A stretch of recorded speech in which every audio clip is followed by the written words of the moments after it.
Hello. We are live now. चलिए, lockdown के इस दौर में आप सभी के लिए सूरज सदन विद्याश्रम लाया है घर बैठे शिक्षा, शिक्षा आपके द्वार। सभी विद्यार्थियों और उनके अभिभावकों से मेरा विनम्र निवेदन है कि हमारे इस यूट्यूब चैनल सूरज सदन विद्याश्रम को लाइक सब्सक्राइब करें। लॉकडाउन के इस दौर में सभी विद्यार्थियों की 12वीं कक्षा को देखते हुए साइंस मैथमेटिक्स के विद्यार्थियों के लिए गणित विषय का जो पेपर विशेष रह चुका है, उसके संदर्भ में मैं आपके लिए कुछ विशेष प्रकार के पिछले वर्षों के बोर्ड के पेपर और मेरे द्वारा बनाए गए कुछ विशेष प्रश्न पत्रों के बारे में हम चर्चा करेंगे। उससे पहले मेरा आपसे अनुरोध है कि भारत सरकार द्वारा जारी गाइडलाइन के अनुसार घर पे रहें, सुरक्षित रहें और हमारे इस यूट्यूब चैनल के द्वारा अपनी स्टडीज़ को एंजॉय करें। चलिए, सबसे पहले शुरू करते हैं आज के पेपर में। सबसे पहला सवाल 1 नंबर के लिए जो हमेशा पूछा जाता है, तो सवाल है tan inverse 3 + cot inverse x = π/2। तो फाइंड x की वैल्यू आपको ज्ञात करनी है। तो हम आपको बता दें कि यहाँ पे आपको मैं इस अगर इक्वेशन को ऐसे लिखूं, tan inverse 3 = π/2 - cot inverse x, तो आपको मालूम होना चाहिए tan inverse x + cot inverse x = π/2 होता है। तो उस इक्वेशन के हिसाब से यहाँ मैं लिख सकता हूँ क्या, यहाँ लिख सकता हूँ मैं tan इनवर्स x। तो इस हिसाब से मेरा हो गया tan inverse 3 = tan inverse x। अगर मैं इन दोनों का कंपैरिजन टेस्ट से लिखना चाहूँ तो बाय कंपैरिजन टेस्ट मैं इसको ऐसे लिख सकता हूँ कि x = 3। तो इसका आंसर होगा x = 3। चलिए, नेक्स्ट क्वेश्चन है हमारा। एक 2 × 2 क्रम के अवयव की आपको रचना करनी है, जिसके एलिमेंट्स जो है आपको दिए रहेंगे mod of -5π + 2j। तो अवयव से संबंधित आपका ये मैट्रिक्स का सवाल है। तो हम आपको बता दें, कोई भी अगर किसी भी क्रम की मैट्रिक्स लिखनी होती है, हमें यहाँ 2 × 2 क्रम की मैट्रिक्स लिखनी है। इसका मतलब है 2 ही पंक्ति और 2 ही स्तंभ होंगे इसमें। तो हम आपकी जानकारी के लिए बता दें कि किसी भी मैट्रिक्स का निर्माण करना है। मान लीजिए मेरी मैट्रिक्स है A, तो उसके पंक्ति और अवयवों को अगर मान लूँ मैं 2 × 2 क्रम की मैट्रिक्स को क्या मान लिया जाए, उस मैट्रिक्स को मान लिया जाता है क्या, A11, A12, A21, A22। तो यहाँ आपको मालूम होना चाहिए ये 1 1 और 2 1 2, ये 2 1, ये पंक्ति और स्तंभों को व्यक्त करते हैं। तो इस हिसाब से अगर मैं रचना करना चाहूँ AIJ के हिसाब से, मैं रचना करवा रहा हूँ A11, पहली पंक्ति के पहले अवयव और पहले अवयव की पहली पंक्ति और पहले स्तंभ की। तो उस हिसाब से मेरे सूत्र के अंदर अगर मैं रख दूँ -5i की जगह भी 1 और +2i की जगह 1, तो मेरा पहला अवयव मिलेगा मेरे को 5 में से 2 चले गए 3। मॉडुलस है, इसलिए सारी वैल्यूज जो है वो पॉजिटिव आएगी। उसी हिसाब से देखा जाए, मुझे A12 अगर ज्ञात करना है तो आप A12 ज्ञात कर सकते हैं। इसी के अंदर i की जगह 1 और j की जगह आप 2 रख करके फाइंड करें दूसरा अवयव। फिर आपको फाइंड करना है A21, तो उसके लिए आप यहाँ i की जगह 2 और j की जगह 1, फिर 2 2 के लिए भी आप यहाँ ज्ञात कर सकते हैं। इस हिसाब से आपको 2 × 2 क्रम की एक मैट्रिक्स प्राप्त होगी। अगर आपको ये सारी चीज़ें नोट करनी है तो वीडियो को पॉज करें, pause video to note it down. Next question number 3 board के पैटर्न के हिसाब से अगर आपको पूछा जाएगा तो वो भी मैट्रिक्स का ही होगा। तो सवाल क्या है कि 2 मैट्रिक्सों का गुणा = शून्य मैट्रिक्स। यहाँ 0 का मतलब ध्यान रखें, यहाँ पे उतने ही क्रम की शून्य मैट्रिक्स है जितने क्रम की इधर मैट्रिक्स आएगी। तो आपको x की वैल्यू ज्ञात करनी है। तो उसके लिए मैं आपको बता दूं, सबसे पहले इन दोनों के बीच में कोई चिन्ह नहीं है, यानी कि इन दोनों मैट्रिक्स का गुणा करना है। गुणा करने की कंडीशन जो है आपको मालूम होनी चाहिए। क्या कंडीशन होती है गुणा करने की? गुणा करने की कंडीशन है इस मैट्रिक्स के स्तंभों की संख्या इस मैट्रिक्स के पंक्तियों की संख्या के समान हो तो ही गुणा संभव है। तो गुणा अगर आप करेंगे तो इस पंक्ति का गुणा इस मैट्रिक्स के स्तंभ से गुणा करें तो आपको क्या मिलेगा, = आपको 0 दिया हुआ। तो मेरे हिसाब से ये मिलना चाहिए 2x², इसका इससे गुणा, फिर आता है प्लस का चिन्ह, इन दोनों का गुणा। लेकिन यहाँ दोनों को गुणा माइनस में आएगा तो मैं सीधे लिख देता हूँ -18। दिस = शून्य मैट्रिक्स। अब ये एक पंक्ति की एक और एक ही स्तंभ की मैट्रिक्स आई है, तो यहाँ आप शून्य मैट्रिक्स क्या लिखोगे, 0। आप इसको सॉल्व करेंगे, 2x² - 18 = 0। तो आपको यहाँ से x की वैल्यू प्राप्त होगी ±3। ये दोनों वैल्यू पॉसिबल है, ध्यान रखें। मैट्रिक्स जो है वो वास्तविक काल्पनिक सभी संख्याओं का जो है एक व्यवस्था हो सकती है, इसलिए ध्यान रखें x की दोनों ही वैल्यू पॉसिबल है। नेक्स्ट क्वेश्चन देखते हैं अपना फोर्थ इंटीग्रेशन का सवाल है। चौथा सवाल ध्यान रखें आपका इनडेफिनेट इंटीग्रल का ही रहेगा, 1 नंबर का सवाल रहेगा। तो उसको सोल्व किस हिसाब से करें, तो उसके लिए आपको बता दें ये सवाल जो है आपका बहुत ही अच्छा सवाल दिया 1 नंबर के लिए। चलिए अगर इसकी बात करें तो इसके सॉल्यूशन में मैं ये लिख सकता हूँ, ये मेरा ऊपर 10x है, मैं इसको लिख रहा हूँ कोट x को 1/10x, वो 10x मेरा चला गया कहाँ, ऊपर। तो ये मेरे हिसाब से बन गई इक्वेशन है, वो है tan² dx। अब जब कभी हमने आपको शायद ये बता दिया होगा कि tan² का जब भी इंटीग्रेशन करें तो आप उसको ऐसे लिखें sec² - 1, इस पूरे का इंटीग्रेशन बाई पार्ट्स आप इसको अलग अलग कर लें। तो sec² का इंटीग्रेशन क्या होता है, 10x - 1 का इंटीग्रेशन x + c। तो ये आपका आंसर है। Pause video to note it down. Next question देख लेते हैं, नीचे लिखा है मैंने क्वेश्चन, चलो क्वेश्चन को ऊपर कर देते हैं थोड़ा। तो आपका सवाल है अवकल समीकरण का कैसा हल ज्ञात करना आपको, व्यापक हल। तो चलिए अवकल समीकरण के व्यापक हल की बात कर रहा है ये। अवकल समीकरण क्या है, dy माइनस सीधा सीधा आपको दिख रहा है ये जो है वो है चरों का पृथक्करण कर देते हैं। ध्यान रखें व्यापक हल ज्ञात करना है।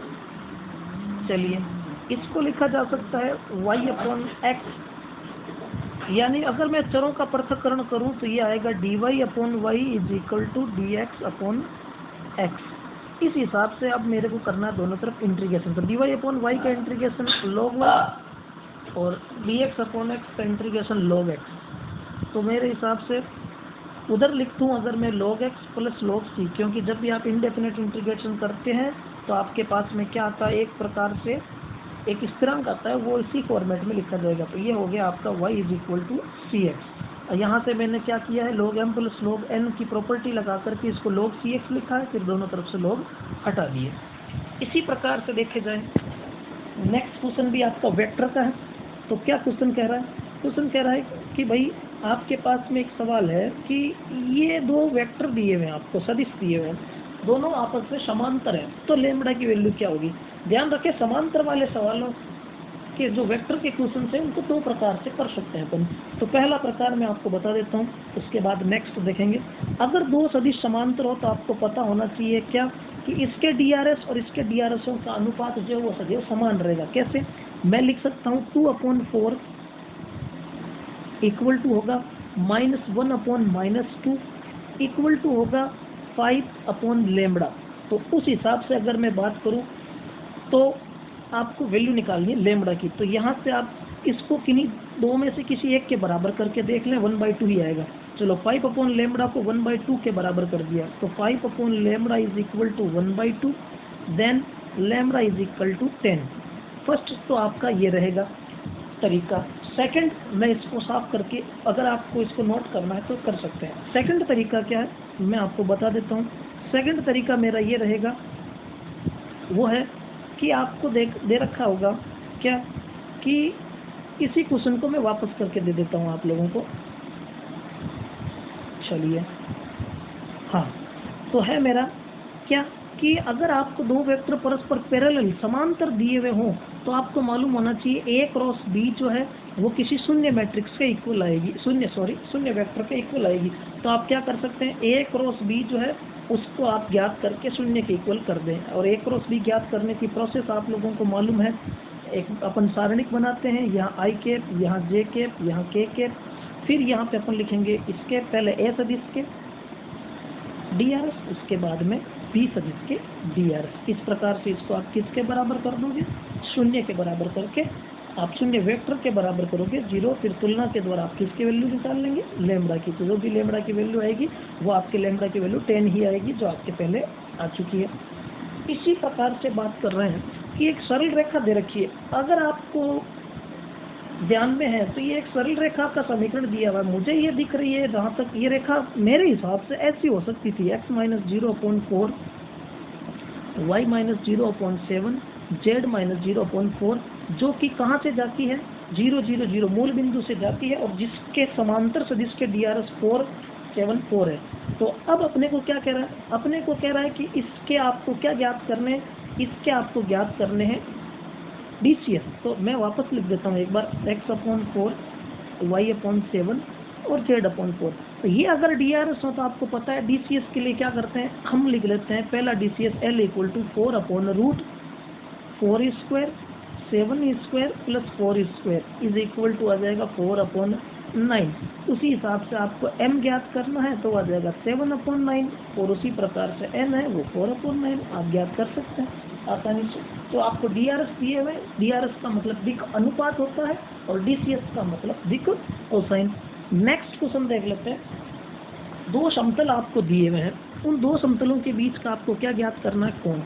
अगर आपको मालूम हो दो प्लेन है, अगर आपको इन दो प्लेन के बीच का एंगल ज्ञात करना है, चलिए ये दो प्लेन है, ये मेरा फर्स्ट ये सेकंड, तो ध्यान से सुने, इन दो प्लेन के बीच में एंगल ज्ञात नहीं होता है। एंगल आपको ज्ञात होगा, मान लीजिए ये प्लेन फर्स्ट का है अभिलंब समतल का, ये है दूसरे समतल का अभिलंब, तो सॉरी ये है आपका दूसरे समतल का अभिलंब, परपेंडिकुलर होता है आपको मालूम है। तो आपको अभिलंबों के बीच का कोण ज्ञात करना होता है। चलिए अगर किसी ने हमसे कहा कि इन दोनों समतलों के समीकरण में अभिलंब कौन से हैं, तो यहाँ आपको अभिलंब मिल रहे हैं दोनों। चलिए मान लेते हैं इस समतल का अभिलंब है n1 सदिश, उसको मैंने लिख दिया i - j + k। उसी प्रकार से दूसरा अभिलंब जो है उसको मैंने n2 सदिश लिख करके दे दिया, ये रहा मेरा n2 सदिश। अब मुझे ज्ञात करना इन दोनों के बीच का एंगल समतलों के, तो वो होगा अभिलंबों के बीच का कोण। तो अभिलंबों के बीच के कोण को अपन नाम देते हैं, याद हो तो cos थीटा। और अभिलंब जो है वो एक प्रकार से सदिश है, पहला n1 दूसरा n2, तो cos थीटा क्या होता है, दो के बीच का कोण n1.n2 बट्टा परिमाण ऑफ n1 परिमाण ऑफ n2। ये आपको सूत्र मालूम है, दो सदिशों के बीच का कोण है। तो इस प्रकार से आप क्या कर सकते हैं, किन्हीं भी दो सदिशों के बीच कोण ज्ञात कर सकते हैं। हमें अभी किसके बीच में ज्ञात करना था, दोनों अभिलंबों के बीच में। वास्तव में किसके बीच में हो रहा है, दोनों समतलों के बीच में। अगला क्वेश्चन रहेगा अपना हमेशा ही 9वां क्वेश्चन जो है वो रहेगा क्या, 9th क्वेश्चन आपको व्यवरोध को अपनी उत्तर पुस्तिका में दर्शाना है। तो आपका नॉर्मल सा सवाल है 2x + y, आप इस असमीका को पहले समीका में बदल लें, 2x + y = 8 कर लें इसको। जैसे आप इसको ऐड करेंगे फिर आपको एक इंडेक्स बनानी पड़ेगी फॉर 0 and 0। तो आप क्या लिखोगे, यहाँ x यहाँ y, x = 0 तो y 8 और y = 0 तो x 4 आ जाएगा। और अगर आप इस असमीका के अंदर 0 0 पुट करते हैं तो 0 > 8 आता है, जो कि बात असत्य है, तो हल क्षेत्र मूल बिंदु से परे रहेगा। उस हिसाब से मैं आपके बना के दिखा देता हूँ और आपको अपने कॉपी में ड्रॉ करना उत्तर पुस्तिका में।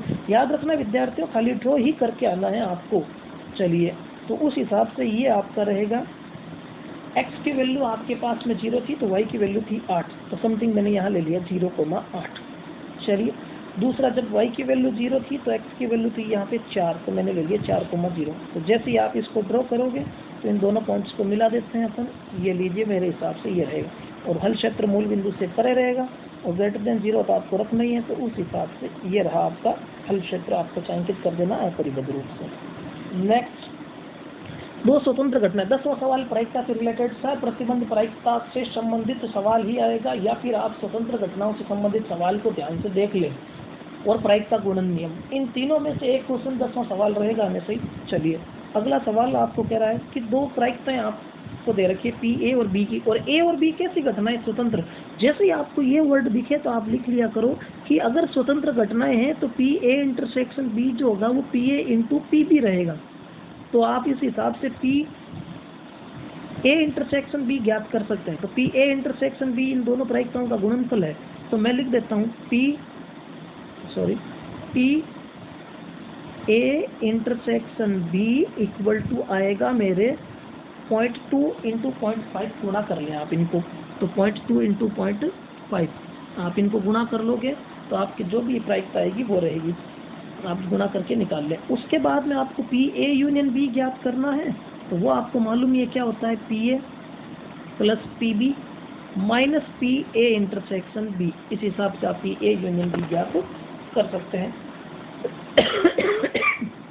नेक्स्ट क्वेश्चन देखें 11वां। सिद्ध कीजिए कि वास्तविक संख्याओं के समुच्चय में दो सवाल दिए रहेंगे अथवा में आपको। पहला सवाल जो है और 11वां सवाल पहले चैप्टर का आप लोगों के पास में 4-5 ऑप्शन है पहले चैप्टर में। सबसे पहला आप लोगों के लिए मैं बता दूं, उसमें आपके लिए रहेगा स्वतुल्य समित और संक्रामक की जांच करना। दूसरा आपको एकीकी आच्छादक प्रूफ करना। तीसरा आप लोगों के लिए प्रतिलोम फलन निकालना, प्रतिलोम फलन सिद्ध करना। फिर द्विआधारी संक्रियाएं और संयुक्त फलन।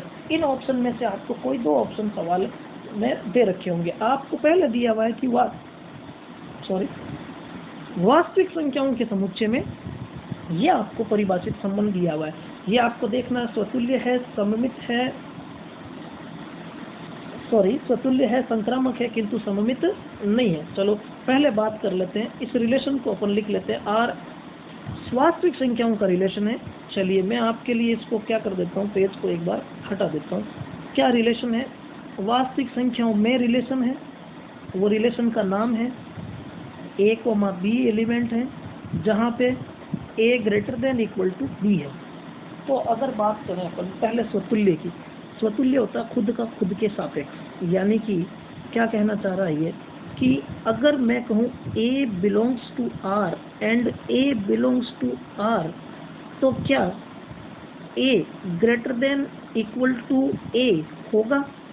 अब आपको यहाँ पे नोट करने लायक बात क्या, अक्सर आप लोगों से गलती हो जाती है कि ये क्या है कि इन दोनों में से आपको मालूम होना कि एक समय में एक ही चीज कार्य करेगी। जैसे अगर ग्रेटर देन काम कर रहा है उस समय इक्वल जो है वो चुप रहेगा, शांत रहेगा, और इक्वल जब काम करेगा तो उस समय ग्रेटर देन चुप रहेगा।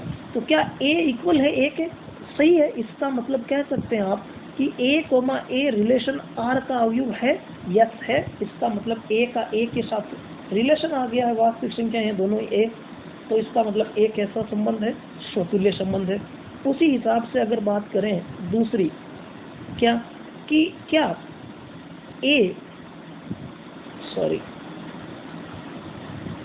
उसी हिसाब से बात करें अगर a belongs to r and b belongs to r, किस प्रकार है? इस प्रकार है कि a greater than equal to b। समीकरण नंबर दे देते हैं 1। तो क्या कभी भी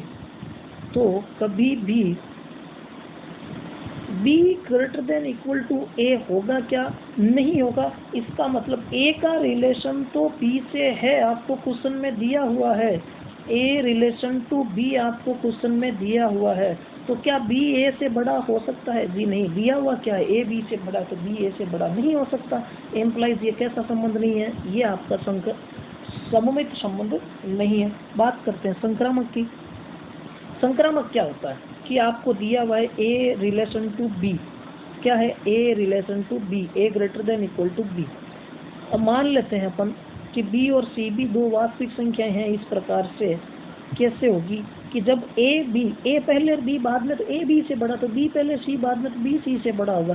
क्या इन दोनों समीकरणों से मैं लिख सकता हूँ क्या कि a greater than equal to c होगा? यस, बिल्कुल होगा। तो इसका मतलब क्या? इसका मतलब ये कि आपका जो संबंध है वो हमेशा कैसा है? संक्रामक है। तो इसका मतलब संबंध कैसा नहीं है? सममित नहीं है। चलिए आज जो प्रश्नों की बात की है दोस्तों, वो आज 11 प्रश्नों की बात की है। बाकी के प्रश्नों के लिए हम कल फिर मिलेंगे इसी समय। धन्यवाद और बने रहें अपने घर पर।